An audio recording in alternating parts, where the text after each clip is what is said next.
হজরত হুদ আলাইহিসসালাম নিশ্চিত ছিলেন যে মহান আল্লাহ যদি অবিশ্বাসীদের ধ্বংস করতে চান তাহলে তাদের অবশ্যই কোনো মুক্তি হবে না। তাই হজরত হুদ আলাইহিসসালাম উদ্বিগ্ন হয়ে অবিশ্বাসীদের ভয়ঙ্কর শাস্তির বিষয়ে সতর্ক করেছিলেন। তিনি জানতেন যে সর্বশক্তিমান আল্লাহ তাকে এবং মুষ্টিমেয় কিছু বিশ্বাসীদের রক্ষা করবেন।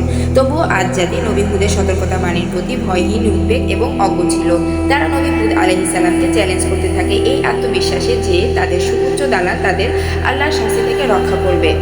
আল্লাহ সুবহানাহু ওয়া তাআলার সতর্কবাণী অনুসারে পৃথিবী জুড়ে এক ভয়াবহ খরা নেমে আসে। আকাশ পরিষ্কার এবং মেঘমুক্ত ছিল এবং সূর্য মরুভূমি ও এর ভিতরের সমস্ত প্রাণীকে পুড়িয়ে ফেলেছিল। হযরত হুদ আলাইহিস সালাম আবারও তার সম্প্রদায়ের সাথে কথা বললেন, হে আমার সম্প্রদায়, তোমাদের প্রতিপালকের কাছে ক্ষমা প্রার্থনা করো এবং তার কাছে তওবা করো। তিনি তোমাদের উপর আকাশ থেকে বৃষ্টি বর্ষণ করবেন এবং তোমাদের শক্তির উপর শক্তি বৃদ্ধি করবেন, আর তোমরা অপরাধী হয়ে মুখ ফিরিয়ে নিও না। কিন্তু তারা তর্ক করল, হে হুদ, তুমি আমাদের কাছে স্পষ্ট প্রমাণ আনুনি এবং আমরা তোমার কথায় আমাদের দেবতাদের ত্যাগ করার মতো নই। আমরা তোমার প্রতি বিশ্বাসীও নই। আমরা কেবল বলি যে আমাদের কোনো দেবতা তোমাকে মন্দভাবে আচ্ছন্ন করেছে।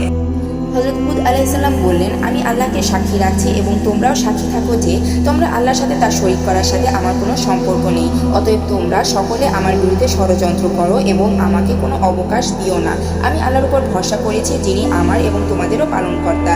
এমন কোনো জীব নেই যার কপাল তিনি ধরে রাখেন না। নিশ্চয়ই আমার পালনকর্তা সরল পথে আছেন। যদি তোমরা সত্য থেকে মুখ ফিরিয়ে নাও তবে জেনে রাখো যে আমি তোমাদের কাছে যে বার্তা নিয়ে প্রেরিত হয়েছি তা পৌঁছে দিয়েছি।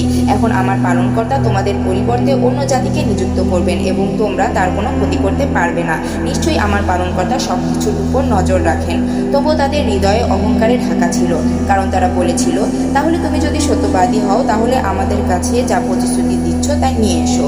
হযরত হুদ আলাইহিস সালাম উত্তর দিলেন, সময়ের জ্ঞান কেবল আল্লাহর কাছেই আছে এবং আমি তোমাদের কাছে সেই জ্ঞান পৌঁছে দিচ্ছি যা দিয়ে আমাকে পাঠানো হয়েছিল, কিন্তু আমি তোমাদেরকে অজ্ঞতাপূর্ণ জাতি হিসেবে দেখছি। কিছুক্ষণের মধ্যেই গাছগুলো শুকিয়ে যায় এবং এর পাতাগুলো হলুদ হয়ে যায় এবং প্রচণ্ড রোদের নিচে মারা যায়। ধারাবাহিক পর্ব পেতে লাইক এবং সাবস্ক্রাইব করে সাথে থাকুন।